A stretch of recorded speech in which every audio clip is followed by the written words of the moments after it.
मैं योगी बाबा को बोलूँगा कि योगी बाबा आप खुल के आइए और अपने मिट्टी में मिलाने वाला जो स्पीच है उसको जो है लागू की। हो गया, रेप हुआ, अभी सुनने में आया कि FIR हुआ, और ये जो है सुप्रीम कोर्ट के इंटरवेन के बाद हुआ, FIR हो गया। लेकिन क्यों उनको अरेस्टिंग क्यों नहीं हुई? उनकी अरेस्टिंग होनी चाहिए थी, उनका बर्खास्ती होना चाहिए था। क्यों नहीं अरेस्टिंग हुई भाई? उसका क्यों नहीं बर्खास्त? वो एक रेपिस्ट है, वो एक माफिया से रखना है उसके ऊपर। और देखो, एक माफिया एक टीवी पे बैठ के बोलता है किसी यूट्यूब चैनल को कि मैंने एक का मर्डर किया है, और वो स्पोर्ट पे उसकी जान ले ली।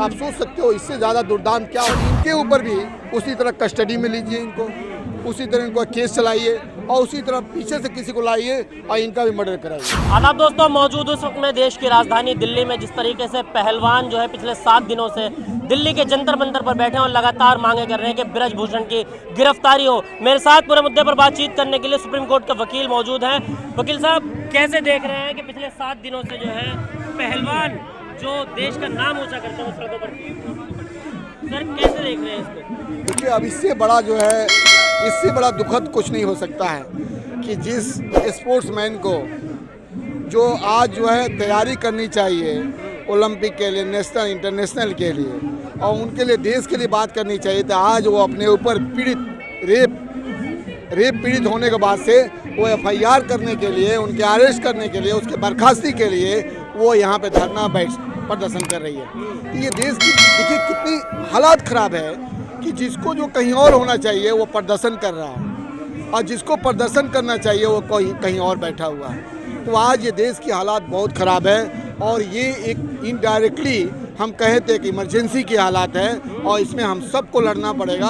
अगर हम नहीं लड़ें, तो अगर हम नहीं लड़ेंगे तो हमारा बच्चा लड़ेगा, किसी न किसी को लड़ना पड़ेगा, नहीं तो उसके बच्चे लड़ेंगे। नहीं तो ये जो तानाशाही सरकार है, ये जो कुशासन जो इनकी जो आप फैला रहे हैं, इसको रोकना बहुत मुश्किल हो जाएगा अगर आप नहीं कर पाओगे तो। आप देखो, ये महिला जो बैठी हुई हैं, आज 3 महीने से बैठी हुई हैं, इसके पहले भी बैठा उन्होंने, लेकिन आप देखो कि FIR लॉन्च नहीं कर रहे हैं। आप देखो, जब इतने बड़े लोगों का जो मेडल ला के हमको दिए देश विदेश से, उनका जब FIR लॉन्च नहीं किया जा सकता है, तो गांव गिराव और छोटे कस्बों में जो हमारी बेटी बहनों का जो रेप होता है, जिनका मर्डर होता है, उनका FIR कैसे करेंगे? आप देखो, FIR जो हुआ है वो FIR जो है सुप्रीम कोर्ट के इंटरवेन के बाद हुआ है।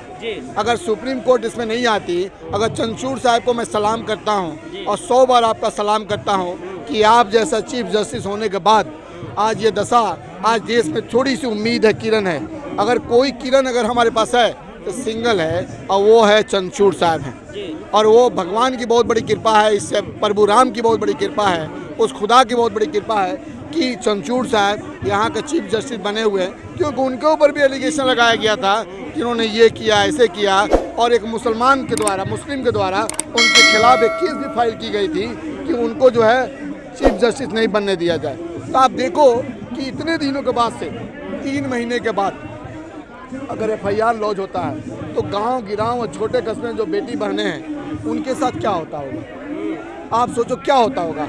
जब भी एक्चुअली क्या है इनके साथ, ये कोई कार्य नहीं करना चाहते। इनके पास अगर मुद्दे हैं तो 2 मुद्दे हैं, या तो हिंदू मुस्लिम कर दो, अब मंदिर मस्जिद कर दो, इसी में हम जीत जाते हैं, और देश की जो जनता है इसी में खुश होती है कि जय श्री राम, जय श्री राम। लेकिन देश को जनता को ये नहीं मालूम है कि जय श्री राम है कि जय सिया राम। जय श्री राम और जय सिया राम में फ़र्क है। हम जय सिया राम जब कहते हैं तो वहाँ सीता जी का बात करते हैं, हम जय श्री राम जब बात करते हैं तो प्रभु राम की बात करते हैं, और जय श्री राम की जब बात करते हैं तो वह हिंदू युवा वाहिनी, बजरंग दल और RSS की राम की बात करते हैं। जो राम बाकियों की राम नहीं है, वो राम बाकियों से अलग राम है। लेकिन वकील साहब, जिस तरीके से FIR हुई है, क्या कुछ सार्वजनिक हो पाया कि FIR में किन धाराओं में मुकदमा लिखा गया है? देखिए, FIR तो इसमें पॉस्को हो गया, रेप हुआ, अभी सुनने में आया कि FIR हुआ, और ये जो है सुप्रीम कोर्ट के इंटरवेन के बाद हुआ, FIR हो गया। लेकिन क्यों उनको अरेस्टिंग क्यों नहीं हुई? उनकी अरेस्टिंग होनी चाहिए थी, उनका बर्खास्ती होना चाहिए था। क्यों नहीं अरेस्टिंग हुई भाई? उसका क्यों नहीं बर्खास्त की हुई? वो एक रेपिस्ट है, वो एक माफिया से रखना है उसके ऊपर। और देखो, एक माफिया एक टीवी पे बैठ के बोलता है किसी यूट्यूब चैनल को कि मैंने एक का मर्डर किया है, और वो स्पोर्ट पे उसकी जान ले ली। आप सोच सकते हो इससे ज़्यादा दुर्दांत क्या हो सकता है? मैं योगी बाबा को बोलूँगा कि योगी बाबा आप खुल के आइए और अपने मिट्टी में मिलाने वाला जो स्पीच है उसको जो है लागू कीजिए और इनके ऊपर भी उसी तरह कस्टडी में लीजिए इनको, उसी तरह इनको केस चलाइए और उसी तरह पीछे से किसी को लाइए और इनका भी मर्डर कराइए। अच्छा, है ना? आज का ब्रिजभूषण जी का कहना है कि इस पहलवानों के पीछे कांग्रेस का षड्यंत्र है। देखिए, अगर कोई भी बात आती है तो कांग्रेस की नाम आ जाती है। अगर कुछ भी होता है देश में, विकास नहीं होता है तो कांग्रेस आ गया। अगर कोई बॉर्डर पे अटैक हो जाता है तो कांग्रेस नाम आ जाती है। कहीं रेप हो जाता है तो कांग्रेस का नाम हो जाता है।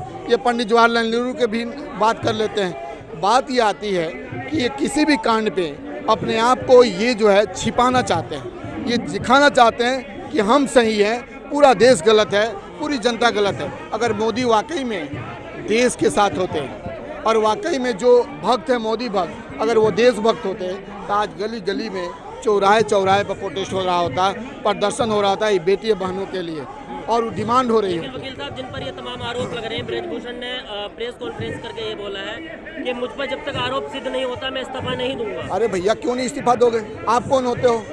आप नहीं, आप कानून क्या? कानून ने आपके ऊपर FIR लॉन्च कर दिया, आपका FIR लॉन्च हो गया, आपका इंक्वायरी की बात, इंक्वायरी चलती रहेगी, लेकिन उसी पीरियड में इनका अरेस्टिंग होगा। भाई अरेस्टिंग होगा, उसी पीरियड में इंक्वायरी इनकी चलती रहेगी, उसको आगे फिर से हम कोर्ट में उसको सबमिट करेंगे, उस पर फिर से चार्जशीट फाइल होगा, उस पर आर्गूमेंट होगा, वो बात की बात है। लेकिन जब तक ये हुआ, अगर ये बाहर हैं, नहीं, ये अभी बाहर हैं, अगर किसी के ऊपर कोई कांड हो गया तो कौन उसका रिस्पॉन्सिबिलिटी कौन लेगा? अगर कुछ और हो गया तो कौन रिस्पॉन्सिबिलिटी लेगा? तो मेरा मानना है और कानून ये कहता है कि इनकी अभी ऑन द स्पॉट इनकी अरेस्टिंग हो। हाँ, कितनी देर के बाद मतलब इनकी गिरफ्तारी हो जाए? अगर तुरंत होनी चाहिए, वो तो मतलब ऑन द स्पॉट होनी चाहिए उनकी बर्ख, क्योंकि मोदी जी हैं ना। अच्छा। मोदी जी जो है रेपिस्ट को सपोर्ट करते हैं, मोदी जी क्रूर अपराधियों को सपोर्ट करते हैं। अब बताओ कि उत्तर प्रदेश में 58 से 59 जो है जो माफिया और सब राजपूत बिरादरी से हैं, लेकिन मर्डर किसका होता है? एक अतीक अहमद का मर्डर होता है। मर्डर किसका होता है? किसी ब्राह्मण का होता है। मर्डर किसका होता है? किसी यादव का होता है। लेकिन जो दुर्दांत अपराधियों में ये भी नंबर 1 पे आते हैं, ब्रिजेश सिंह, बाकी उनका क्यों नहीं होता है मर्डर? भाई उनके ऊपर अपराध क्यों नहीं चलता है? उनको कस्टडी में क्यों नहीं लिया जाता है? मैं ये मांग करता हूँ, एक जो है ऐसे जब तक सिद्ध नहीं होता है, किसी भी केस को जब तक सिद्ध नहीं होगा तब तक उसको जो है आप सज़ा नहीं दे सकते, फांसी पे नहीं चढ़ा सकते, आप उसको जो भी करना नहीं कर सकते, उसको बर्खास्त नहीं कर सकते। आप जो विदाउट प्रूफ के कि कन्विक्शन नहीं होता है, आप अतीक अहमद को आपने कैसे जो है आप दुर्दांत अपराधी की श्रेणी में रख दिया। और मैं किसी अपराधी को सपोर्ट नहीं करता हूँ, और अगर रख दिया तो आपके पुलिस कस्टडी में कैसे मर्डर हो जाता है और एक को मर्डर करने के लिए आप 3 अपराधी बना देते हो। तो आप देखो देश की क्या स्थिति है, आज संविधान कितना बड़ा खतरा में है। अम्बेडकर भी आज रोते होंगे कि जिस देश के लिए हमने संविधान बनाई, उस देश के लोगों ने आज संविधान की क्या हालत बना दी है। आज पार्लियामेंट की क्या हालत है, पार्लियामेंट में आप बोल नहीं सकते हो। राहुल गांधी के ऊपर तुरंत आपका केस हो जाता है, राहुल गांधी को तुरंत जो है बर्खास्त कर दिया जाता है। और आपका जो निशिकांत है, निशिकांत, आपने कभी सुना है कि इंटायर MBA में डिग्री सुना है? कभी इंटायर MBA में डिग्री होता है? नहीं होता है। तो निशिकांत दुबे जो राहुल जी के ऊपर आरोप लगा रहे थे कि बर्खास्त किया जाए, उसका इंटायर जो है इंटायर MBA में है, उसका डिग्री है, उसको बर्खास्त क्यों नहीं किया गया? मोदी जी के जो डिग्री के बारे में आप जानते हो, उनको क्यों नहीं बर्खास्त किया गया? तो बात ये आती है कि आप सोच रहे हो आप सबके PM हो, आप सबके चीफ मिनिस्टर हो योगी जी, आप किसी RSS का, बजरंग दल का, इनका केवल जो है आप जो है उनका PM और CM नहीं हो।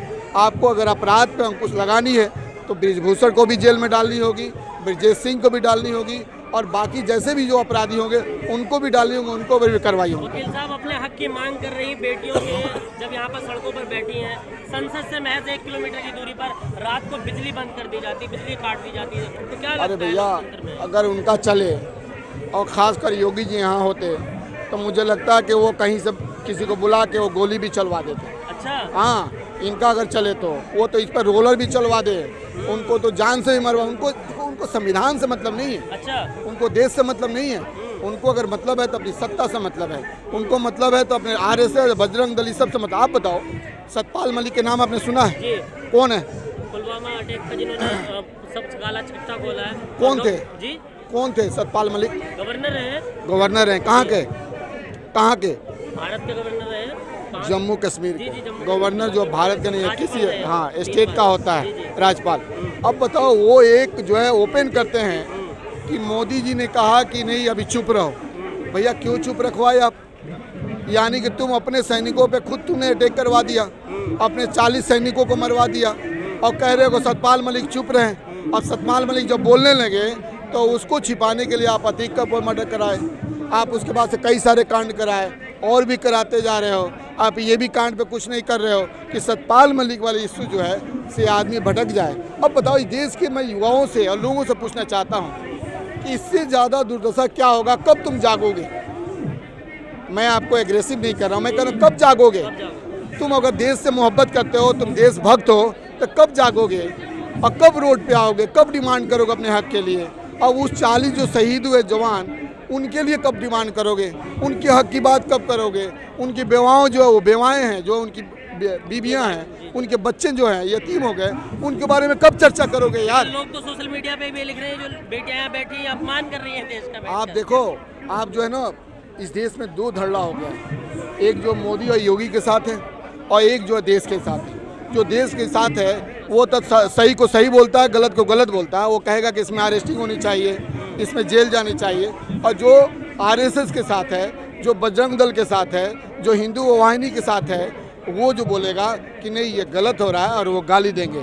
तो असली देशभक्त कौन है हमें पहचानना होगा और हमें उसी के साथ देना। वकील साहब एक आखिरी सवाल होगा कि क्या कानून की प्रक्रिया जिस तरीके से आप लोग देखते हैं, सुप्रीम कोर्ट में आप लोग हैं, तो क्या कानून के अंतर्गत इसकी गिरफ्तारी होनी चाहिए? और जिस तरीके से सरकार के तमाम लोग इल्ज़ाम लगा रहे हैं कि देश का अपमान कर रही है, तो किस तरीके से आगे मतलब? मैं तो ये कहूँगा कि जो लोग अगर कह रहे हैं कि देश के अपमान कर रही है, उनके ऊपर भी केस उनके ऊपर भी अरेस्ट होनी चाहिए, उनके ऊपर भी केस लगनी चाहिए। हमें तो लगता है कि बृजभूषण सिंह अगर सेक्सुअल हारेस में इन्वॉल्व हैं तो उनके साथ और भी बाकी लोग मंत्री लोग हैं, तो क्या पता वे लोग भी हो, ये महिलाएं ओपन ना कर रही हो कि बाकी लोग भी इसमें इन्वॉल्व हैं। तो मुझे लगता है कि उनके जो सपोर्ट कर रहे हैं उन सबको जेल में डालनी चाहिए, उन सब के ऊपर केस करनी चाहिए और इसकी गहन जांच भी होनी चाहिए, जिससे ये पता चल सके कि क्या कोई और भी केस में इन्वॉल्वमेंट तो नहीं है।